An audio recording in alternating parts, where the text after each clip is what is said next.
I was 12 years old when my parents bought an old, sprawling Victorian house in upstate New York.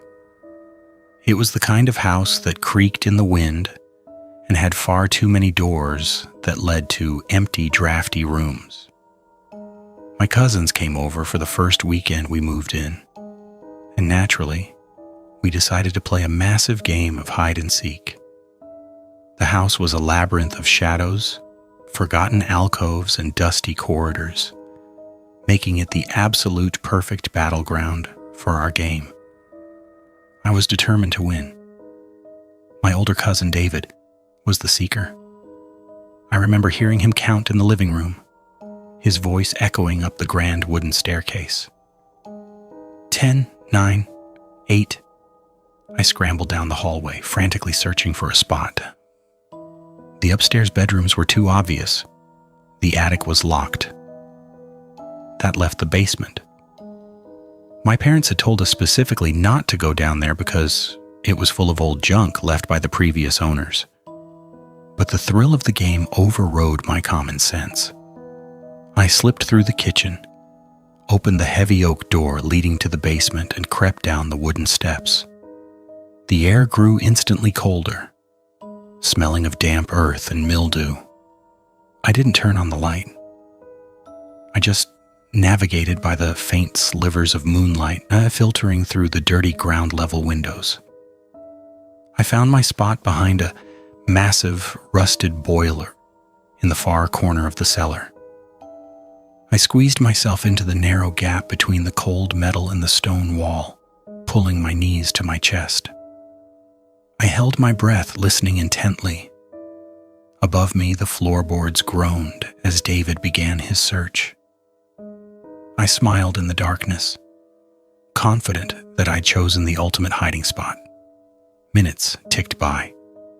The basement was utterly silent, save for the occasional drip of water from a leaky pipe somewhere in the darkness. Then I heard it, a soft, shuffling sound coming from the opposite corner of the basement. I froze. My cousins were all upstairs. I'd heard them running around on the second floor.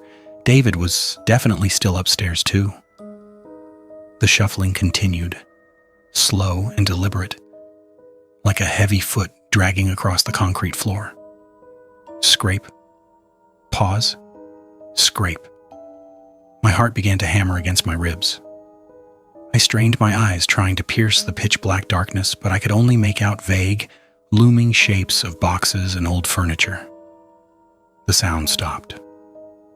For a long moment, there was nothing. Then a new sound emerged. Breathing. It was wet, ragged, and heavy, and it was much, much closer than the shuffling had been. Whatever was down there with me had crossed the room in total silence. The breathing was rhythmic, almost rhythmic enough to match the terrified pounding of my own heart. I pressed my back so hard against the stone wall, I thought my spine would bruise. I squeezed my eyes shut, praying it was just my imagination, or maybe an animal that had gotten trapped inside.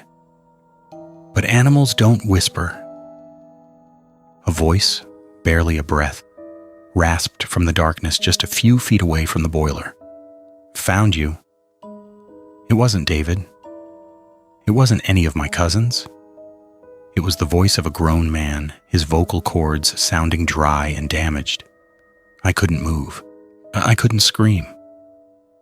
The pure, unadulterated terror paralyzed every muscle in my body. The ragged breathing moved closer, and I could smell something sickeningly sweet and rotten, like spoiled meat.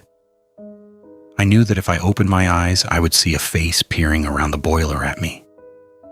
Suddenly, the basement door at the top of the stairs flung open, bathing the wooden steps in the warm yellow light of the kitchen. "Marcus, are you down there?" It was my dad. His voice broke the spell. The heavy breathing near me stopped instantly. I scrambled out from behind the boiler, scraping my elbows on the concrete, and bolted up the stairs so fast I tripped twice. I crashed into my dad, sobbing hysterically. He turned on the basement lights and went down to look, but he found nothing. No one was there. The only thing he found right next to the boiler where I'd been hiding was a dirty adult-sized handprint smeared in fresh mud against the wall. To this day, my parents think a drifter had broken in to sleep in the cellar. But I know the truth. Whoever it was didn't come in from the outside. They were already hiding in the house long before we ever started playing.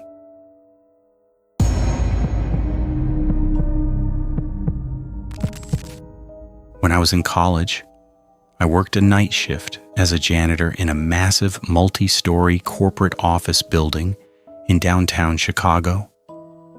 It was a tedious job, but it paid well, and I usually worked alongside 3 other students. We were all friends, and by 2 a.m., the building was completely empty, except for us and the lone security guard down in the lobby. One night, we finished our tasks early. With 2 hours left on our shift and absolutely nothing to do, my friend Sarah suggested a game of hide and seek in the dark. The rules were simple. The entire 14th floor was the playing field.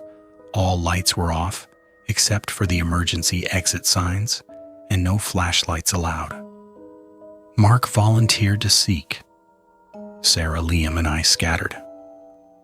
The 14th floor was an open-plan office layout, filled with rows of cubicles, private glass-walled offices, and a large break room.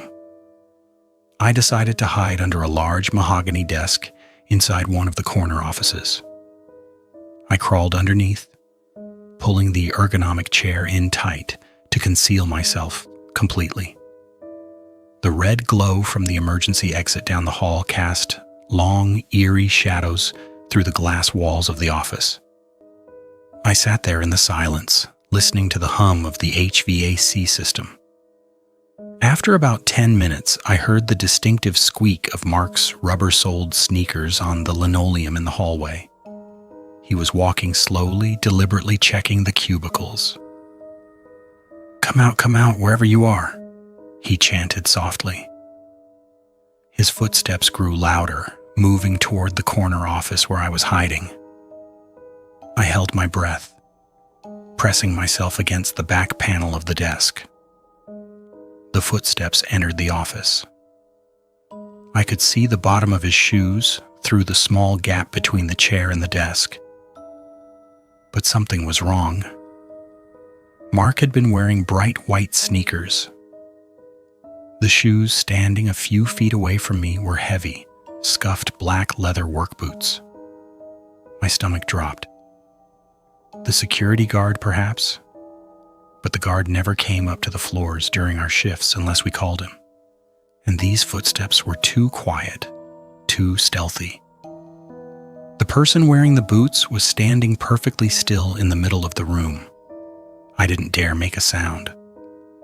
I watched as the boots slowly pivoted, facing the desk I was hiding under. Then the person dropped to their hands and knees. I saw two large, dirt-caked hands press onto the carpet. A head began to lower into my line of sight. I clamped my hands over my mouth to stifle the scream building in my throat. The face that peered under the desk was pale, gaunt, and completely hairless, with eyes that caught the faint red light from the hallway, reflecting it like a predator in the dark. The man didn't blink. He just stared at me, a wide, unnatural grin stretching across his face, revealing jagged yellowed teeth. He didn't say a word. He didn't reach for me. He just kept grinning that horrible, stretched smile. Suddenly, from the other side of the floor, Mark shouted, "Gotcha, Liam." The sudden noise echoed through the empty office.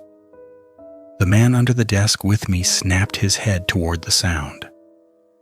In a flash of terrifying speed, he scrambled backward on all fours, scuttling out of the office and disappearing down the dark hallway faster than any human should be able to move. I stayed frozen under that desk for what felt like hours, crying silently until the overhead lights suddenly flickered on.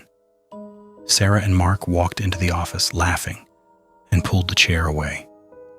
They saw my face and immediately stopped laughing. I told them what happened, and we ran to the elevators terrified. We told the security guard, who checked the security cameras for the 14th floor. The cameras showed Mark, Sarah, and Liam running around in the dark. They showed me walking into the corner office. But for the entire hour we were playing, the cameras never caught anyone else on the floor. There was no one in black boots. But when the guard went up to check the office, he found something I will never forget. Carved deep into the underside of the mahogany desk, right where my head had been resting, were the words, "I see you."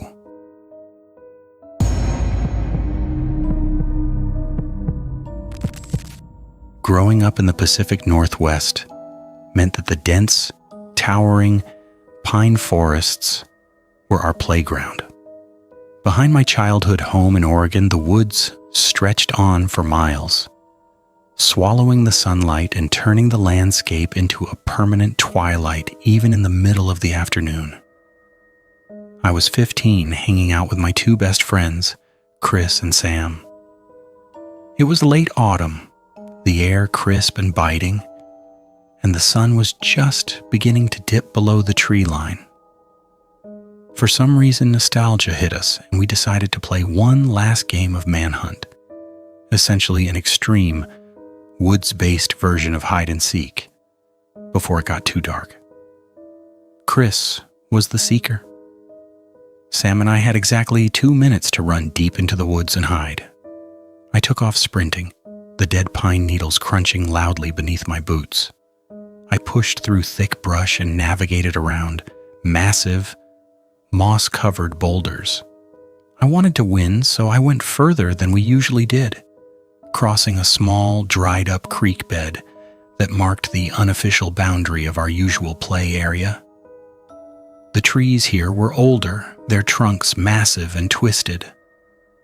I found a perfect hollow beneath the roots of a giant, fallen cedar tree. The earth had washed away beneath it, creating a small, cave-like depression. I slid in, pulling some loose branches over the opening to camouflage myself. It was cramped, damp, and smelled strongly of wet soil and rot, but it was invisible from the main path. The woods grew incredibly quiet as the sun finally set, leaving the forest bathed in an eerie grayish-blue twilight. The only sound was the distant rustle of wind through the high canopy. I waited. 10 minutes passed, then 20. It was getting genuinely cold, and the darkness was becoming absolute. I was just about to give up and climb out when I heard footsteps. They were heavy, snapping twigs and crushing dry leaves. They were moving slowly, methodically, circling the area near the fallen cedar. "Julian," a voice called out. It was Chris's voice, but something was off about it.